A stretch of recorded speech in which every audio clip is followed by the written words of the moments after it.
In this second of a two-part video series looking at producing robust programs, we're examining planning for contingencies and anticipating misuse as well as authentication.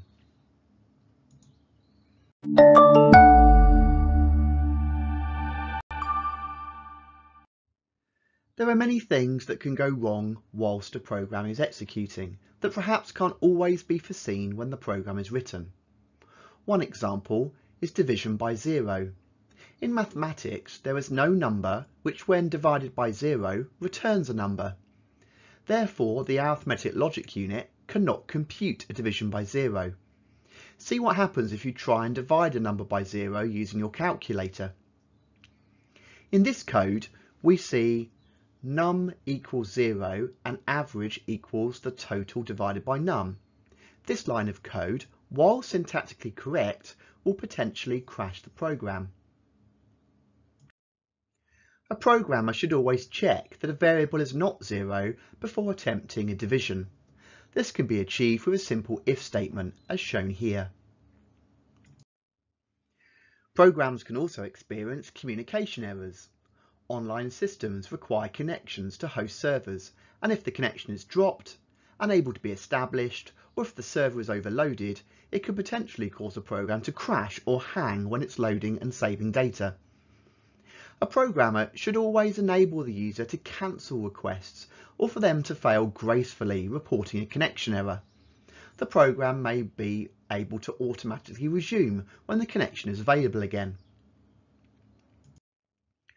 Peripherals can generate a whole host of errors that often can't be foreseen, and printers are a good example of this. If a program outputs a hard copy, the printer may run out of paper, ink, or have a paper jam.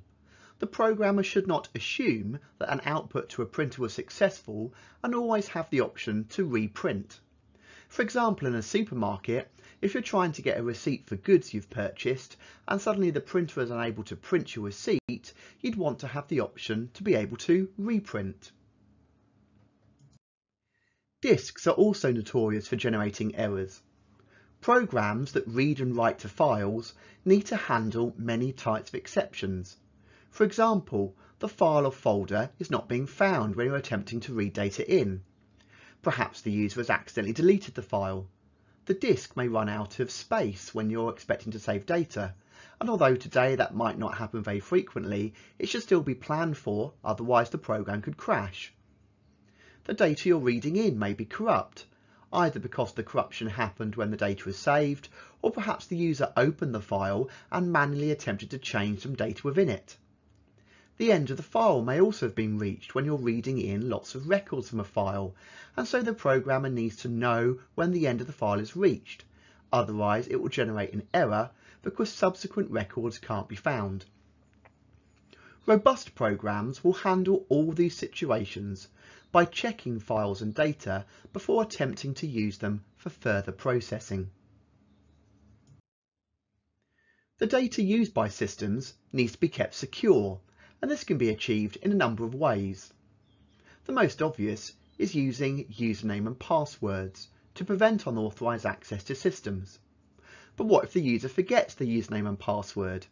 There needs to be a mechanism for the user to recover a username and password. But this mechanism needs to be secured as well. It may be that the user has to enter their email address and then click on a link within that email to verify they are who they say they are. Data files should also be encrypted, so the data can't just be read with simple text editors.